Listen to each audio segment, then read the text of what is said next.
And if you want to start an NGO, don't wait for the right opportunity. There is no right opportunity.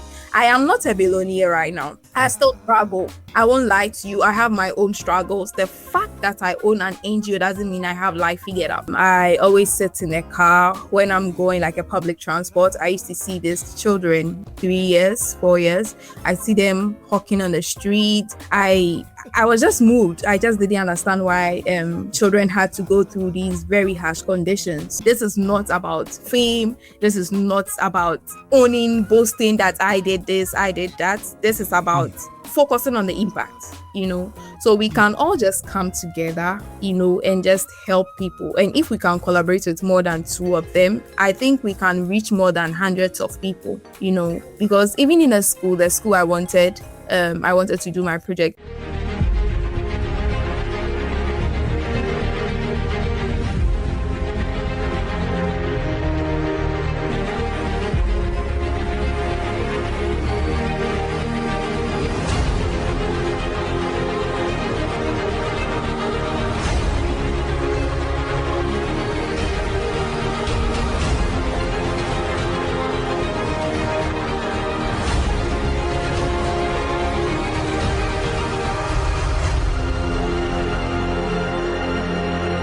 Hello, everyone. Welcome to the Career Education Learning Center podcast. I'm your host, Mitchell Rivers. I am thrilled and honored to have on our show today, Sandra Amora. Sandra is a founder of Hearts of Love Foundation and has a degree from the University of Ghana in geophysics. How are you doing today, Sandra? Hi, Mitchell. Thank you so much for inviting me on this podcast. I'm doing great, and it's really nice seeing you here today. I'm very excited to be on this show. What the audience don't know, how much me and Sandra has gone back and forth trying to have this podcast. It's been hard because our schedules. And if you ever seen or want to look at her profile on LinkedIn, you'll see why. She's a very busy young lady, and that's why I had to have her on my show today. Thank you so much, Sandra. You're very much welcome. I'm hoping to have fun and also learn from you as well. I'm really excited being here today. Well, we're excited to have you. Well, Sandra, you are the founder of the Hearts of Love Foundation. Tell us a little bit about that, and why did you start that foundation?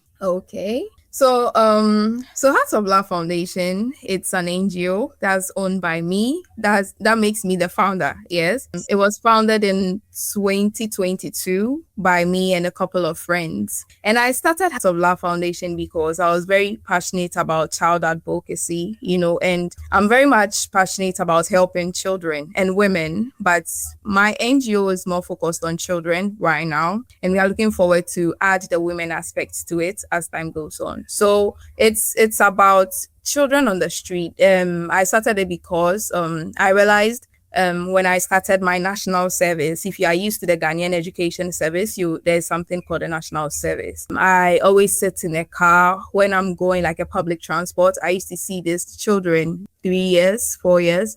I see them hawking on the street. I was just moved. I just didn't understand why children had to go through these very harsh conditions. I feel like children should have basic needs like food, clothing, shelter. It's not something that they should strive for. It's something that should be given to. But then in a certain part of our world, it's not something everyone has, and it really moves me. I really get emotional when I see these kids on the streets, where are their parents, what's their future going to look like, and how can we take them off the street? So I realized I just couldn't overlook it. So I came up with an idea that I'm going to come together with a couple of friends, and we are going to form an association, which is going to be an NGO where we are going to support these little ones, those who just don't have anyone. So that's how Hearts of Love came about. I reached out to my friends and I said, oh, hey, you know me. Most of them are my friends from school. One thing I would say is when you are building, you have to build with your friends, like people that see your vision. That's something I can tell anybody out there that's trying to build something. Go along with people that see your vision and believe in you. When I immediately reached out to them, they were so willing to help, even though I didn't have like a full plan. I just didn't have anything anything structured. I was just like, hey, come with me. I want to build an NGO. And they were so excited about it too. So I had, at the beginning, it was just me and 6 of my friends. So we were like 7 and we came together. I just started with a WhatsApp group.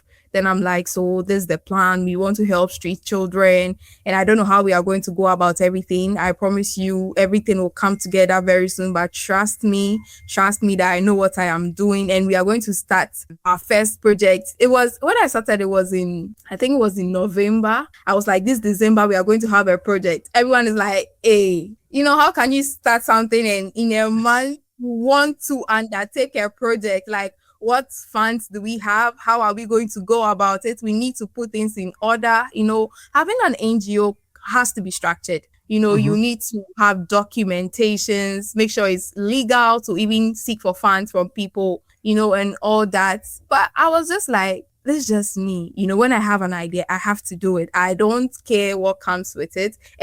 And registering a foundation is very important, but I naturally believe that you need to see it go to a point, because not all NGOs survive at the beginning stage. Right. If you just start and what if you can't continue? What if it just ends within the few months, or it couldn't even survive a year? Then you've registered it for what? So I believe in giving it some time. Giving it some time to see how everything is going to come together for you to even have a clear vision of what you want to do. If this is actually something you want to do, not for short term, but have like a long-term plan for it. So that's how everything came together. Then we started with our first project. We had a street donation. We went to somewhere called Medina, if you know Ghana very well. We went there. We met a couple of women who were selling on the streets, those who were just lying there. And I was more focused on the children. But when we got there, I realized some children have mothers, Right. maybe they don't have shelter or they are not able to provide for them enough. So they usually send these kids out there to also hawk. So I just felt like, let's help them out. So we came together, my group and I, we had a conversation with them. Hello, we are from Hearts of Love Foundation. We would love to have a word with you. They came, they were very supportive, they were very open. We had conversations with them. Then with the little funds we were able to mobilize us at that 1 month period, we distributed the items and they were excited. That was my first time, and that was my first time doing something crazy. I'm saying it is crazy. I never thought it was going to happen. When you wait for things to come together before you do it, you're going to wait for a very long time. Yes. For me, I just had an idea and I'm like, I'm going to do it. So I felt like when I finished, I was like, it happened. Like, it has actually happened. And I was so excited for for the past 1 week. I felt so fulfilled. I was like, God, I never thought I could do it. It was just an idea. I was just going to try something. And I couldn't compare that feeling to anything I've ever felt in my life, and I felt like this is what I'm supposed to do with my life.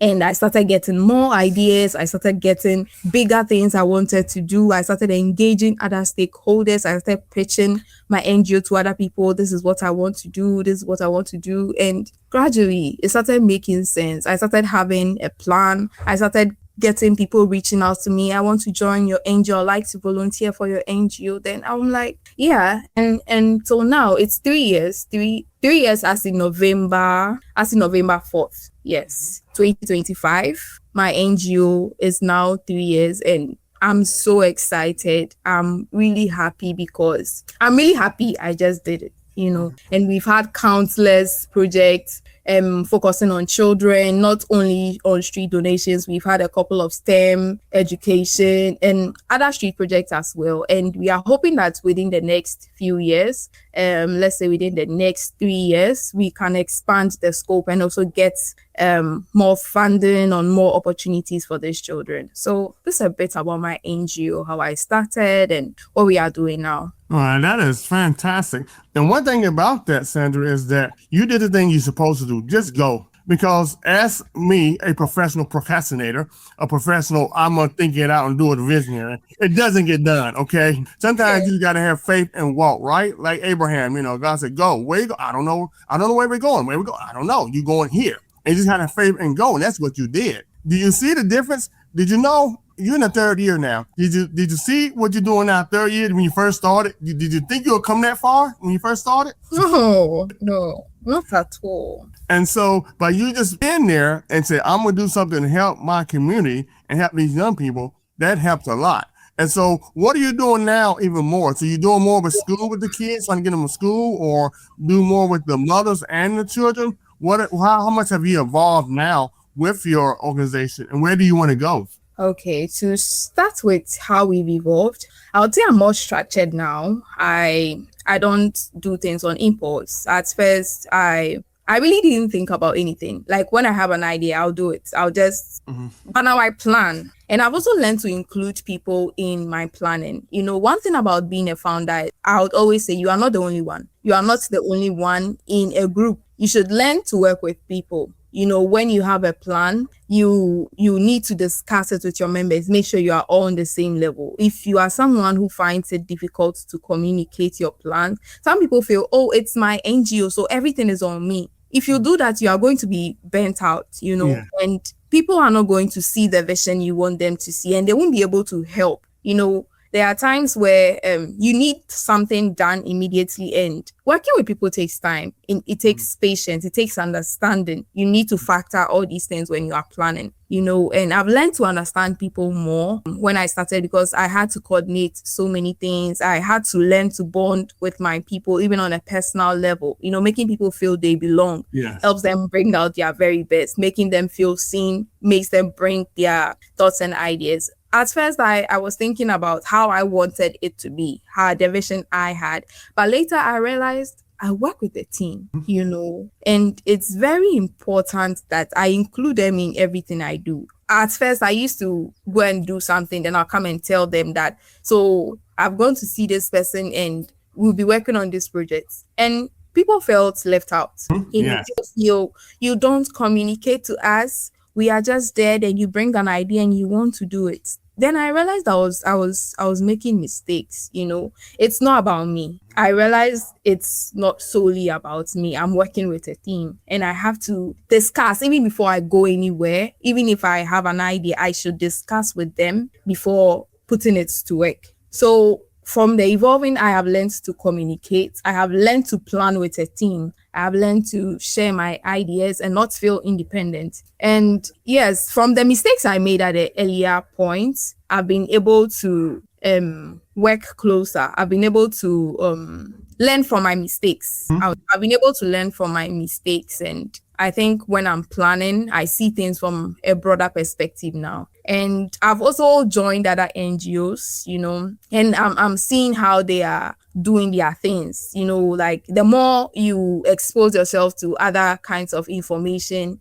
you see the world differently. You know? Yes. I am able to make like better decisions, you know, because I'm part of about 3 or 4 organizations, different ones, and they are all focused on other things other than the ones I'm doing. And it has really opened my perspective in life. And where we want to be right now, we are just giving educational support, you know, like we are planning on having a STEM project this year where we are bringing robotics and arts to kids in our community, you know, especially this I don't know how best to put it, this government schools, let's say public schools, you know, they haven't really been exposed to certain things. So my team and I are hoping that we can collaborate with other robotics and STEM related NGOs to come together to organize a workshop for them where they can experience these 3D gaming, these robotics, how it comes about, just to have a feel of it, you know. And later we can think of a long-term plan for them if we can arrange something for it to be a continuous something they can do, not just feel it at the beginning, you know. So we are looking at enlarging our impact, you know. We are looking at not targeting only a small group of people, you know. Due to fund restraints, we used to target about, let's say, 100 people, you know. But I have seen that the people that really need help may be more than that. And if we target a smaller amount of people, others may not get the benefits, you know. So for our long-term goals, we are looking at if personally at Hearts of Love Foundation, we do not have the funds we need, we will collaborate with others. Since there are so many NGOs that equally want to do what we are doing. This is not about fame. This is not about owning, boasting that I did this, I did that. This is about focusing on the impact, So we can all just come together, and just help people. And if we can collaborate with more than 2 of them, I think we can reach more than hundreds of people, because even in the school I wanted to do my project at, there are about 200 students in one classroom, and you can think of the entire school. That's huge. That is a lot. That's a lot. So I realized I can't do it on my own. My NGO alone can't do it alone. So I believe in partnership and also seeking support from wherever the help may come from, so that I can reach larger number of people. Yeah, and also I said we started with a sheet donation. Yes, we used to share food materials for the people on the street, something that can support them during the day. But now we want to look at something the kids can keep, not just for a one day, like not just like a breakfast or lunch, something like uniforms, learning materials, something they can keep for something that can sustain them. So yeah, we are still helping in their education, but supporting them with the educational needs. And where the need be for those who really need the help, we will go and support them. Yeah. Yeah, and that's great. I think a lot of things you just said there,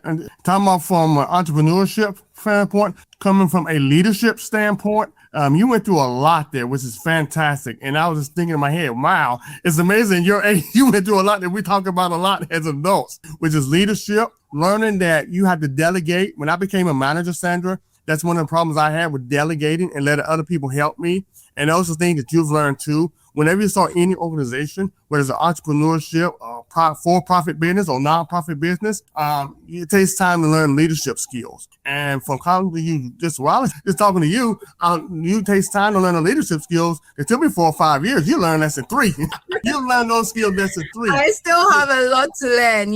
I have a lot and a long way to go. So I'm always opening up myself to any opportunity to learn, Yeah, and I think partnerships is another way that people don't think outside the box, to where you can't do even more to help your community and things that you can offer. And it's easy, instead of starting anew or start something else on your organization that require more resources, why not go with someone else who always the expert or better equipped to handle those resources which you want to attain to do that, right? So the partnerships can help increase your clients or participants, especially here in this case, the children, even get more of a variety of services and resources that you couldn't obtain by yourself. Is that right? Yeah, that's my point exactly. That's my point exactly. If we all can just agree to come together, then we can even take the entire country. Yes. And so I know I spoke to you about earlier. What is CAMFED? Is that another organization that you work with? Yes. So CAMFED is Campaign for Female Education. And I don't work for them as an employee. Right. Or do you volunteer? They supported me. Yes, I volunteer with them as well. And they also supported me during my SHS. Yes, as I said, they support girls' education. So I was a beneficiary in SHS. So I'm part of the alumni. Yes, the alumni group. So I'm also paid it for it.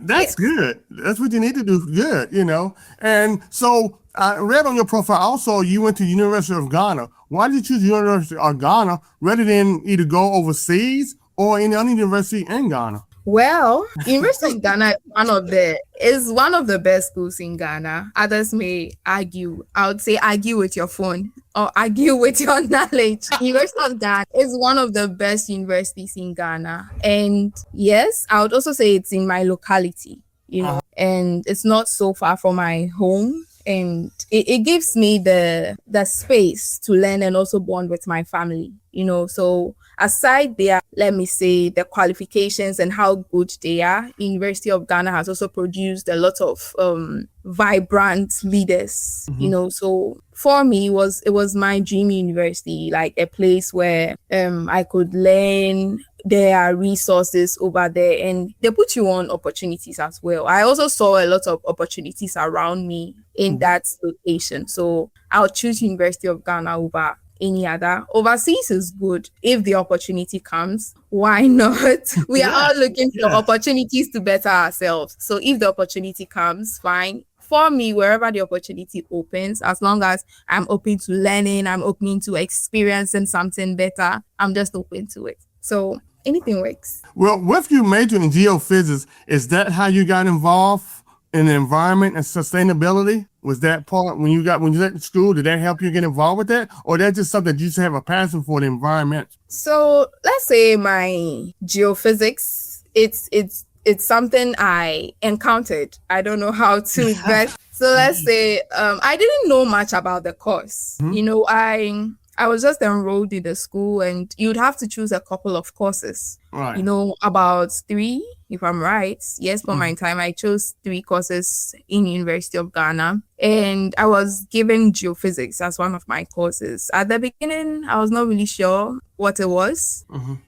So I went to school, then I went for lectures, then I started understanding that geophysics is about environment, sustainability, surveying, and all that. And I found that very interesting. Especially, I've always wanted to leverage my skills. Like, I'm very passionate about women empowerment, So when it comes to being different, something that puts me in male dominated areas, I felt excited about it. I'm going to do something that's going to put me on a different, something challenging, something that I'm going to be a role model for, So I felt like it puts me in that area. It also challenged me a lot because I'm telling you, it's not easy. I know.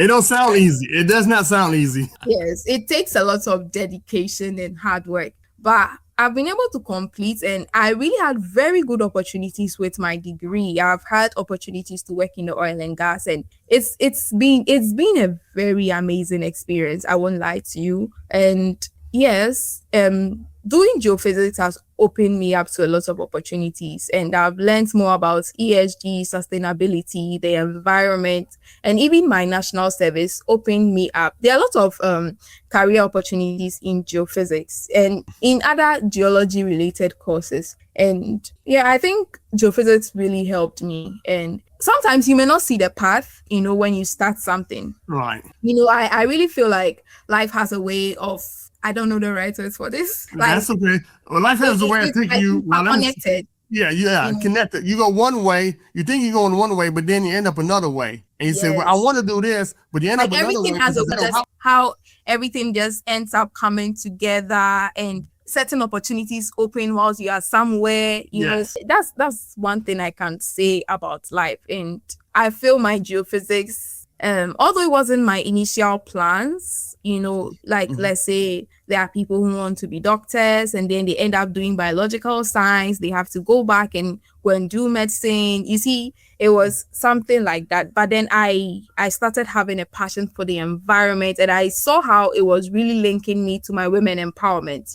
I saw that, like, it just puts me in places where I could speak. I had the opportunity to be a public speaker for so many events because of my STEM background. And I realized that there was a purpose in all this, and everything was just preparing me for the tables I'm supposed to be in. So I would say taking opportunities, and even when you don't see the end goal, just take an opportunity and believe that it will just work out for your good. That's what I can about that. I think that's what you said is very good, because I think those experiences in school and doing those different projects and working the service area within your country there, doing your service memberships or members, whatever y'all do there. But it helps you overall. So when you had your foundation, you already had, you had to public speak anyway, right? You're concerned about the environment for the children as well as for women. And so all of that seemed to come hand in hand there.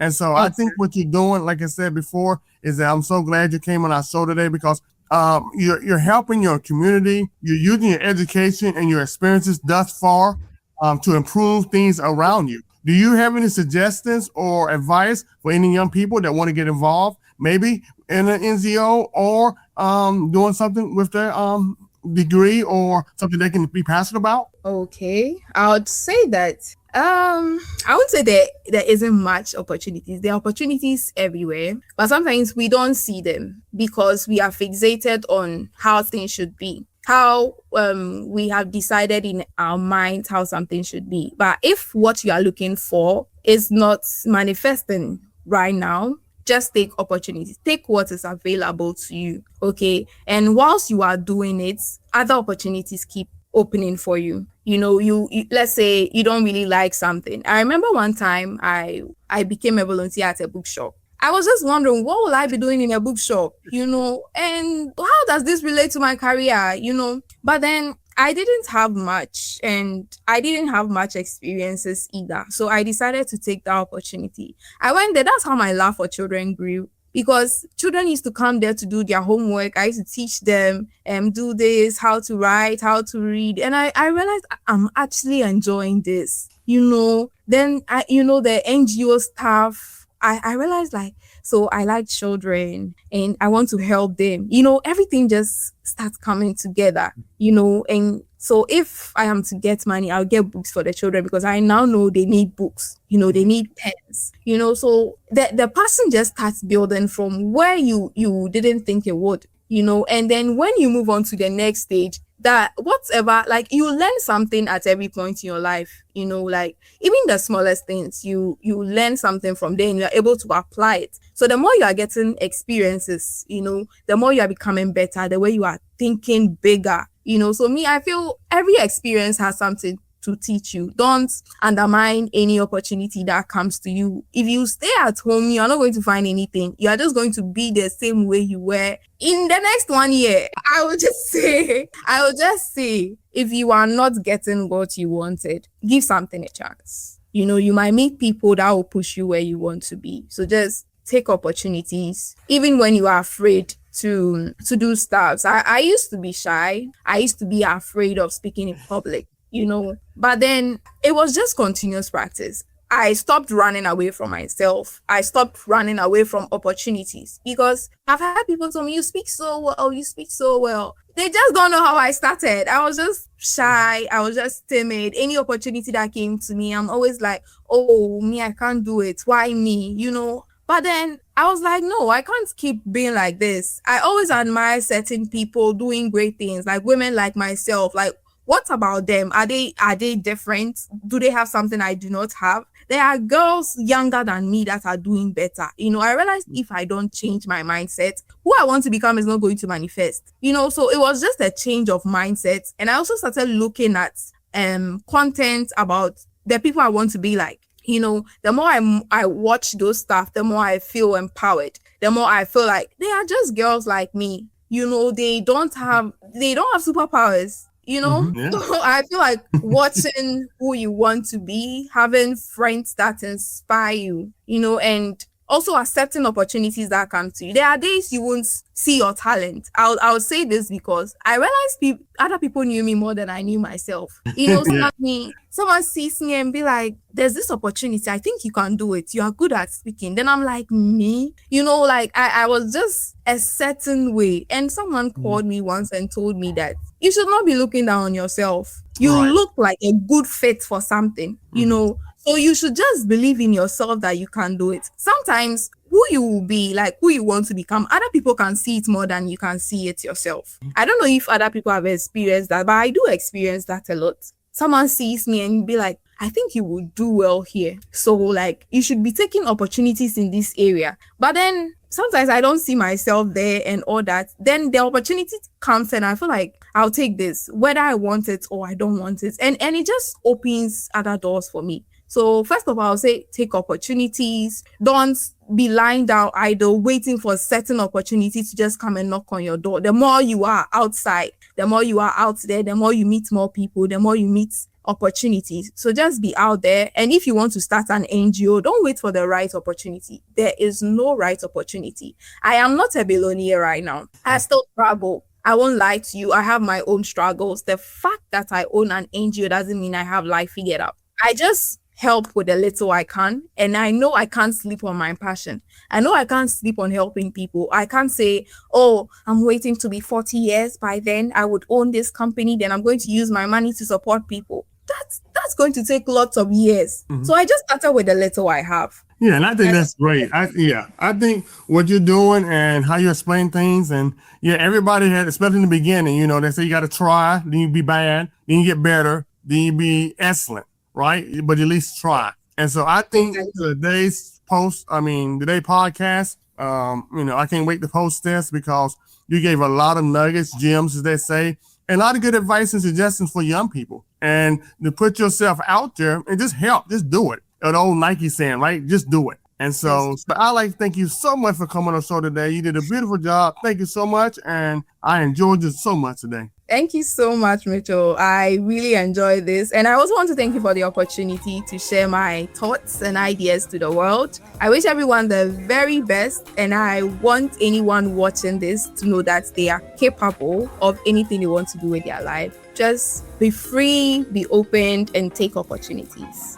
Thank you for having me, Mitchell. I really appreciate this. I hope to see you soon. Well said. Thank you, Sandra. And I'd like to thank our viewers and listeners for joining me, Mitchell Rivers, on another terrific episode of the Career Education Learning Center podcast, where we're making your career dreams a reality. God bless.